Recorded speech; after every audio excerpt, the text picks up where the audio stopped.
Hi friends, welcome back to our YouTube channel commerce studio. ಇವತ್ತಿನ ಕ್ಲಾಸ್ದಾಗ GST ಮೇಲೆ 5 marks ಯಾವ ಎಕ್ಸಾಮಿಗೆ ಇಂಪಾರ್ಟೆಂಟ್ ಅಂತ ನೋಡೋಣಂತ. ಆಲ್ರೆಡಿ ನಾನು ಟ್ರಾನ್ಸಾಕ್ಷನ್ ವ್ಯಾಲ್ಯೂ ತನಕ ಎಲ್ಲ ವಿಡಿಯೋ ಮಾಡಿ ಬಿಟ್ಟಿನಿ, ಬೇಕಂದ್ರೆ ಹೋಗಿ ನೋಡ್ರಿ. ಬಟ್ ಇನ್ನೊಮ್ಮೆ ನಾನು ಪ್ರಾಬ್ಲಮ್ಸ್ನ ಬಿಡಿಸ್ತೀನಿ ಅಂತ. ಇವಾಗ 5 ಮಾರ್ಕ್ಸಿಗೆ ಯಾವ್ಯಾವ ಕೇಳ್ತಾರಂತ ಫಸ್ಟ್ ನೋಡೋಣ. First method net GST payable, first method ಐತಿದೆ. Next aggregate turnover, third one aggregate turnover and eligible liable for registration ಅಂತ ಐತಿ. Next fourth one transaction value or value of supply and GST. Fifth one composition scheme. Sixth one ITC. Seventh one value of supply.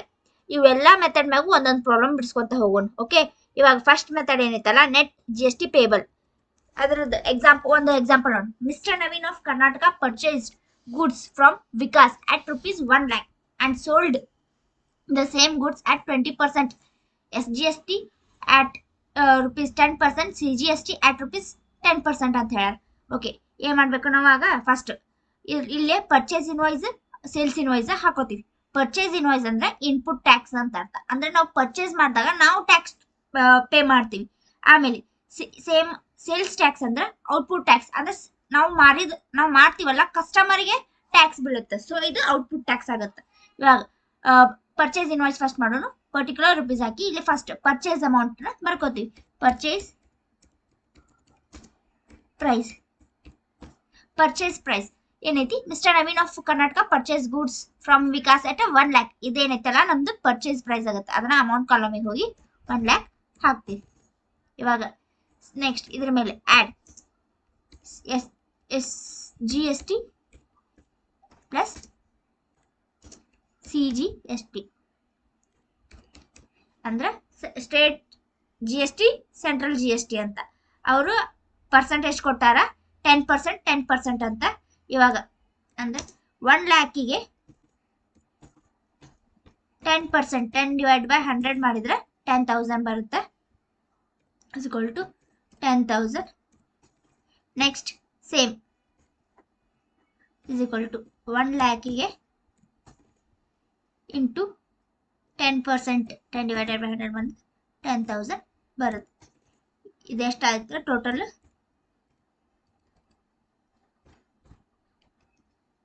Okay, ಎರಡು total ಮಾಡಿದ್ರೆ ನಮಗೆ 20,000 ಬರುತ್ತೆ. 10,000 10,000 20,000.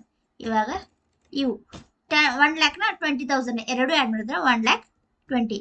ಇದೇನಾಯಿತು? Purchase invoice ಆಯ್ತು. Same as it is for sales invoice. But ಇಲ್ಲೇನ್ ಐತಿ ಅಂದ್ರೆ sales ಇಂದ amount ಅವರು ಕೊಟ್ಟಿಲ್ಲ.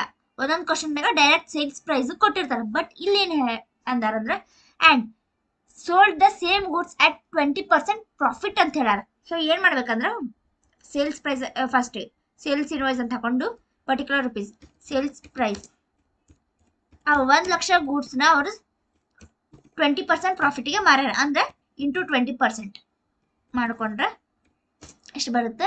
20,000 ಬರುತ್ತೆ. ಇವಾಗ ಆ 1 lakhನ ಈ 1 lakhಗೆ ಪ್ಲಸ್ 20,000 ಮಾಡಿದ್ರೆ ನಮ್ಗೆ ಆನ್ಸರ್ 1,20,000. ಯಾಕಂದ್ರೆ ಪ್ರಾಫಿಟ್ ಹೇಳ್ಯಾರ ಅವರು, ಅದಕ್ಕೆ ಈ ತರ ಮಾಡ್ಕೊಂಡ್ವಿ. Next add SGST add CGST ಮಾಡ್ಕೊಂಡ್ರೆ = 1,20,000ಗೆ 10%. ಸೇಮ್ ಎರಡಕ್ಕೂ ಸೇಮ್ ಪರ್ಸೆಂಟೇಜ್ ಐತಿ. 1,20,000ಗೆ 10% ಮಾಡಿದ್ರೆ 12,000. ಓಕೆ, 12,000 24,000. ಇವಾಗ 1,20,000 ಪ್ಲಸ್ 24,000 ಮಾಡಿದ್ರೆ 1,44,000 ಬಂತು. ಇದು ನಮ್ದು ಸೇಲ್ಸ್ ಇನ್ವಾಯ್ಸ್. ಇಷ್ಟಕ್ಕೆ ಪ್ರಾಬ್ಲಮ್ ಮುಗುದಿಲ್ಲ. ಇವಾಗ ಏನ್ ಮಾಡ್ಬೇಕು, ನಾವು ನೆಟ್ ಟ್ಯಾಕ್ಸ್ ನ ಕಂಡು ಹಿಡ್ಕೋಬೇಕು. ನೆಟ್ ಟ್ಯಾಕ್ಸ್ ಕಂಡು ಹಿಡ್ಕೋಕ formula output tax minus input tax. Okay, ಈ ಔಟ್ಪುಟ್ ಟ್ಯಾಕ್ಸ್ ಜಗದಾಗ ನಾವು ಇದು ಸೇಲ್ಸ್ ಇನ್ವಾಯ್ಸ್ದಾಗ ನಾವು ಔಟ್ಪುಟ್ ಟ್ಯಾಕ್ಸಿಗೆ ಈ ಅಮೌಂಟ್ ಇಲ್ಲೇನು 24,000 ಐತಲ್ಲ ಈ ಅಮೌಂಟ್ನ ಹಚ್ಕೋತೀವಿ. 24,000. ನಾವು ಪರ್ಸೆಂಟೇಜ್ ಮಾಡ್ಕೊಂಡು ಕಂಡು ಹಿಡಿದಿರ್ತೀವಲ್ಲ ಆ ಆನ್ಸರ್ನ ನಾವು ಟ್ಯಾಕ್ಸ್ ದ ತೋರ್ತೀವಿ. Output tax same input tax ಎಷ್ಟೈತಿ 20,000. So net tax equal to 4,000. ಇದು ಏನೈತಲ್ಲ ನೆಟ್ GST ಪೇಬಲ್ ಮೇಲೆ ಕೇಳಿದ್ರೆ ಈ ತರ ಮಾಡೋದು. Next problem second method aggregate turnover ಮೇಲೆ. ಇದು one of the simple problem ಐತಿ. You can easily score 5 marks in this problem. Okay, aggregate turnover example. ಇದ್ರ ಮೇಲೆ ಒಂದು ಎಕ್ಸಾಂಪಲ್ ಅನ್ನೋದು. Okay, from the following information calculate aggregate turnover of mister Vikas during 2022 and 2023. Okay, supply of taxable goods ತಗೋತೀವಿ, supply of non taxable goods and supply of exempted goods and agriculture family members yield income 2 lakh ಐತಿ.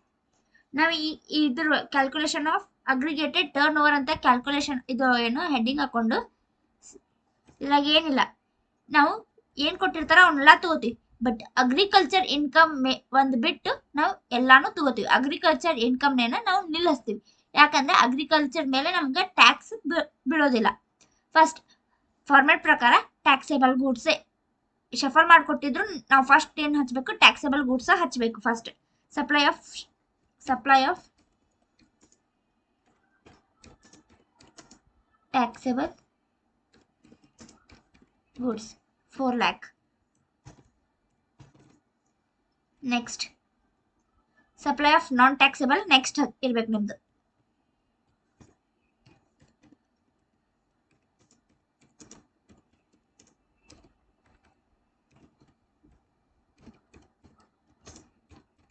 ಎಷ್ಟಿದೆ ಅದು amount 3 lakh.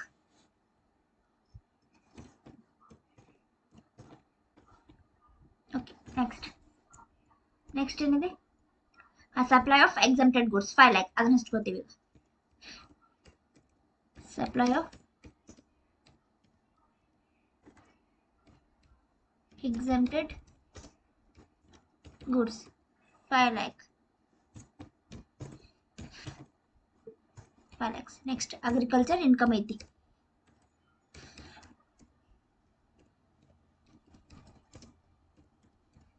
Income ಎಷ್ಟೈತಿ, ಅದು ಎಷ್ಟೇ ಇದ್ರೂ ನಾವು ತಗೋದಿಲ್ಲ. ಅದನ್ನೇನು ಮಾಡ್ತೀವಿ, ನಿಲ್ ಅಂದ್ರೆ 0 ಇಟ್ಕೋತೀವಿ. ಸೊ ಇಷ್ಟು ಮುಗಿದ ಪ್ರಾಬ್ಲಮ್. ಈಗ ಆ್ಯಡ್ ಮಾಡಿ ಮುಗಿದ್ರೆ ನಮ್ದು ಅಗ್ರಿಗೇಟ್ ಟರ್ನ್ ಓವರ್ ಪ್ರಾಬ್ಲಮ್ ಮುಗೀತು. 4 lakh plus 3 lakh 7 lakh, 7 lakh plus 5 lakh 12 lakh answer. ಇಷ್ಟು ಮಾಡಿದ್ರೆ 5 marks aggregate turnover complete ಆಯ್ತು. ನೆಕ್ಸ್ಟ್ ಮೆಥಡ್ 3 ಇದೇನೈತಲ್ಲ aggregate turnover and liable for registration ಅಂತ ಕೇಳ್ತಾರೆ. ಈ ಪ್ರಾಬ್ಲಮ್ ಸೇಮ್ ಅಲ್ಲಿ ಏನ್ ಮಾಡಿದ್ವಲ್ಲ ಅದ, ಬಟ್ ಇದೇನೈತಲ್ಲ ಲಯಬಲ್ ಫಾರ್ ರಿಜಿಸ್ಟ್ರೇಷನ್ ಅದಾನೋ ಇಲ್ಲೋ ಅಂತ ನಾವು ಹೇಳ್ಬೇಕು ಅಷ್ಟೇ. First one example, aggregate turnover is less than 20 lakhs, so he is not eligible for registration ಅಂತ ಐತಿ. ಅಂದ್ರೆ ಈ ತರ 20 lakhsಗಿಂತ ಇನ್ಕಮ್ ಏನಾದ್ರು ಒಳಗಿತ್ತ ಅಂದ್ರೆ ಅವ ಎಲಿಜಿಬಲ್ ಇಲ್ಲ ಅಂತ ಅರ್ಥ. ಓಕೆ, ಫಸ್ಟ್ ಇದೇನು ಕ್ವಶನ್ ಕೊಟ್ಟಿರಲ್ಲ, ನಾವು ಇದನ್ನ ತಿಳ್ಕೋಬೇಕು. ನಾನು ಟೈಪ್ ಮಾಡಿದೀನಿ. Okay, Rani A trader of Bengaluru supplies the following goods: supply of taxable goods, supply of non taxable, supply of exempted, agriculture income. Calculate aggregate turnover and state whether liable for registration. Calculation of aggregate turn over ಅಂತ ಹಾಕೊಂಡು first supply of taxable goods ಎಷ್ಟೈತಿ ಇದು amount 10 lakh.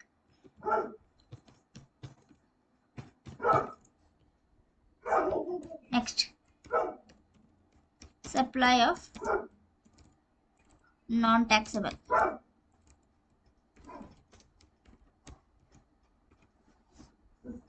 Goods ಎಷ್ಟೈತಿ 5 lakh. Next 7 lakh. 5 lakh. Next 1 lakh. Supply of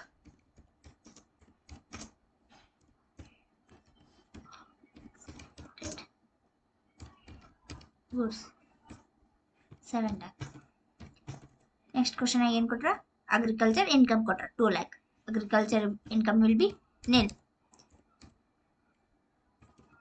agriculture income ಇದನ್ನು amount ನಾವು ತಗೋದಿಲ್ಲ. So ಏನಿರ್ತೀವಿ dash ಇತ್ತು. ಇವಾಗ total ಮಾಡಿದರೆ 10 lakh plus 5 lakh plus 7 lakh ಮಾಡಿದರೆ 10 lakh plus 5 lakh plus 7 lakh ಮಾಡಿದರೆ 22 lakhs ಬಂತು. ಇವಾಗ ಇದೇನೈತಿ aggregate turnover amount total ಇಂದ 20 lakhs ಲೆಸ್ ದ್ಯಾನ್ ಐತಂದ್ರೆ ಅವ ಎಲಿಜಿಬಲ್ ಇಲ್ಲ. ಬಟ್ ಲಿಮಿಟ್ ಕ್ರಾಸ್ ಆಯ್ತಂದ್ರೆ ಏನು ಹಚ್ಬೇಕಂದ್ರೆ ಇವಾಗ ನಮ್ದು ಆನ್ಸರ್ ಏನು ಬಂತು 22 lakhs ಬಂತು. ಇವಾಗ ಅವ್ನ ಎಲಿಜಿಬಲ್ ಅದಾನೋ ಇಲ್ಲೋ ಅಂತ ನಾವು ನೋಡ್ಬೇಕು. ಲಿಮಿಟ್ ಒಂದ್ ವೇಳೆ 20 ಲಕ್ಷಕ್ಕಿಂತ ಜಾಸ್ತಿ ನಮ್ದೇನೋ ಆನ್ಸರ್ ಬಂತಂದ್ರೆ he is liable for registration ಅಂತ ಬರಿಬೇಕು. ಅರ್ಥ ಆಯ್ತಾ? ಇದೇ ತರ ಕ್ವಶನ್ಸ್ ಹೆಂಗ್ ಕೊಟ್ಟಿರ್ತಾರಂದ್ರೆ ಕ್ಯಾಶುವಲ್ ಡೀಲರ್ ಇಂದ ಕೊಟ್ಟಿರ್ತಾರೆ. ಕ್ಯಾಶುವಲ್ ಡೀಲರ್ ಕೊಟ್ರೆ ಕ್ಯಾಶುವಲ್ ಡೀಲರ್ಗೆ ಕೇಳಿದ್ರೆ ಕ್ವಶನ್ ಕೊಟ್ಟಿರ್ತಾರೆ ಕ್ಯಾಶುವಲ್ ಡೀಲರ್ ಅಂತ. He is liable